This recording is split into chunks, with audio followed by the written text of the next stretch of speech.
Bang Adian sepakat kalau secara substansi tidak salah kebijakan yang diambil oleh Menteri ESDM, tapi implementasinya yang salah.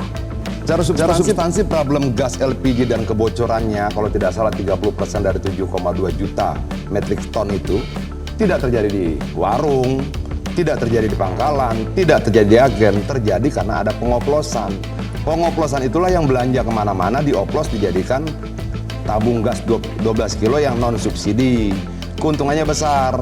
Nah masalahnya adalah kalau itu problem kenapa terjadi kebocoran gas LPG subsidi kita, kenapa warung yang jadi kambing hitam?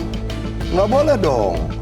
Ketidakmampuan negara untuk kemudian memberangus, menangkap, menyelesaikan, memperbaiki dan sebagainya terhadap proses oplosan-oplosan yang ilegal ini, jangan mengkambing hitamkan warung.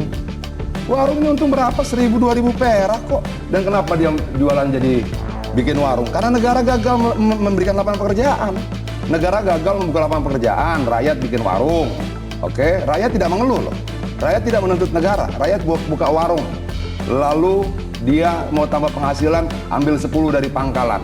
Dia ambil dari pangkalan HRT Tangerang kalau tidak salah 19.000 rupiah, lalu dia jual 21.000, 22.000. Dia ambil selisih 2.000 rupiah, 1.000 cuma untuk antar kirim dan sebagainya. Dan warung-warung ini berbeda loh. Warung ini bisa ditelepon di WhatsApp dari rumah. Pak, gas saya habis, dia datang. Bukan cuma datang, nyambungin gasnya. Ibu-ibu tuh kadang-kadang suka takut nyambungin gasnya. Ini warung bisa memberikan servis ekstra, masangin gasnya ke kompor. Lebih menarik lagi, saya tanya kenapa ibu tidak beli ke pangkalan? Di pangkalan nggak bisa ngutang Pak, di warung bisa. Sama seperti kita ngutang beras, kita ngutang minyak, di warung tetangganya bisa. Dia bisa Pak, saya utang dulu Pak 1 tabung, kenapa? 1 tabung kan 7 hari rata-rata penggunaan keluarga. Oke. Nanti hari ke-7 hari Sabtu, suami saya baru gajian, baru saya bayar. Boleh, boleh. Jadi kalau warung harus berubah menjadi subpangkalan gimana tuh Bang Adian? Kan warung sekarang harus berubah menjadi subpangkalan. Itu cuma ganti nama ya, warung aja. Tapi tetap tidak secara substansi, warung harus ditertibkan berubah jadi subpangkalan. Ketika kemudian diatur sedemikian rupa, akan ada beban baru buat warung. Beban buat pangkalan apa? Harus memiliki tabung sendiri 50 sampai 100 tabung. Harga 1 tabung kita anggap 160.000, dikali aja 16 juta untuk tabungnya doang. Oke, nanti jadi sub pangkalan. Mereka harus beli tabung lagi berapa? 20, mungkin 25, mungkin 30. Ini bisnis tabung apa bisnis apa sih ini? Itu loh. Ya, maksud tadi oplosan itu di mana? Kenapa? Oplosan itu ada di mana? Di banyak tempat, bro. Maksud saya di dalam sistem distribusi di pangkalan kan diizinkan atau di atasnya? Loh tidak ada. Ini mesti dijelaskan ke masyarakat. Abang, maaf ya. Dia terpisah. Ya. Oplosan ini bukan agen, bukan pangkalan, bukan warung.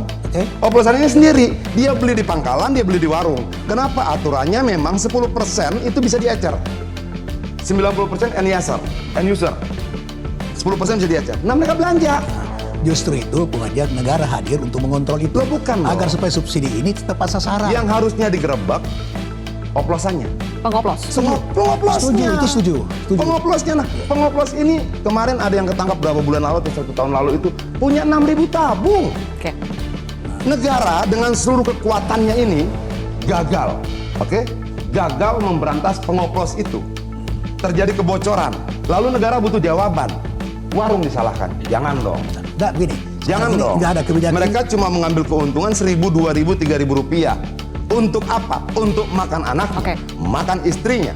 Yang harusnya menjadi tanggung jawab negara secara konstitusional. Ditanggapi dulu nih Bang, Ya, soal negara gagal. Nggak, bukan. Jadi gini, apa yang dimaksud Bang ini itu adalah fakta. Nah sekarang persoalannya adalah bagaimana menata ini sistem distribusi agar tidak terjadi oplosan. Sekarang Pertamina hanya mampu mengontrol dengan sistem sampai pangkalan. Dia tidak mampu mengontrol pangkalan sudah itu. Nah, sekarang kejadian oplosan dari mana? Dari pangkalan ngambil terus sebagai tadi baru dioplos. Nah, ini yang sekarang mau dikontrol di negara agar supaya tidak terjadi oplosan, subsidi bisa kepada yang menerima manfaat. Kemudian agent ini yang sekarang ini itu bukan dipangkas. Warung-warung itu kalau harus kita ada. berbicara, maaf ya Bang ya, kalau kita berbicara tentang negara, maka pertanggungjawaban agar tidak terjadi pengoplosan tidak cuma Pertamina, tidak cuma Kementerian SDM, tidak cuma Inspektorat, ada kepolisian di situ, ada kejaksaan di situ, ada TNI bisa ikut membantu memberikan informasi. Bahkan jika dibutuhkan, seluruh PNS bisa diberikan tugas untuk mengawasi itu. Baik. Ratusan ribu orang, Bang. Desa kita cuma 70.000 sekian. Ya, bukan salah, Oke? bukan tanggung Ada jawab satu Babinsa, pihak ada saja. Babin Kamtipmas. Oke. Kenapa kemudian pengoplos itu tidak bisa diberantas? Nah inilah ditata Nah, ini, kalau- kelola ini supaya bisa diberantas itu. Loh, tidak dong, Kalau sistem Bang. itu sistem tidak berjalan, susah. Polisi, kejaksaan bagaimana dia mau nangkap? Kalau sistem tidak berjalan, Pengoplos itu terbuka. Abang datang misalnya ke sebuah daerah, tanya pengoplos gas di mana, tahu. Nggak segampang itu, Bang. menurut saya tidak semudah itu juga, Bu. Tidak dong, semudah itu. sudahlah Bang. Menurut Problem saya- Republik ini tidak cuma terhadap LPG, subsidi, tidak. Untuk solar subsidi, Baik. itu masalah. Oke. Oke, ekspor nikel. Itu kalau ekspor nikel itu Bang, segede pulau tuh jalan. Dan negara bilang, saya tidak lihat, saya tidak tahu. Sudahlah, sudahlah.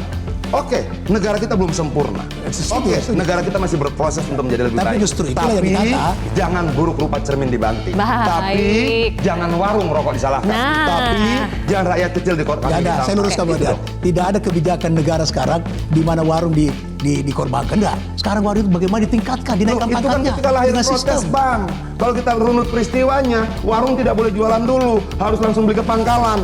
Lalu ada ibu meninggal. Kalau saya mau ralat ya, penjelasan keluarganya, dia datang, berapa berat satu tabung LPG? 5 kilo, 3 kilogram. Dia tenteng itu 5 kilogram, jalan kaki 1 kilometer, sampai lokasi dia antri, setelah sampai gilirannya, disuruh pulang lagi karena tidak bawa KTP.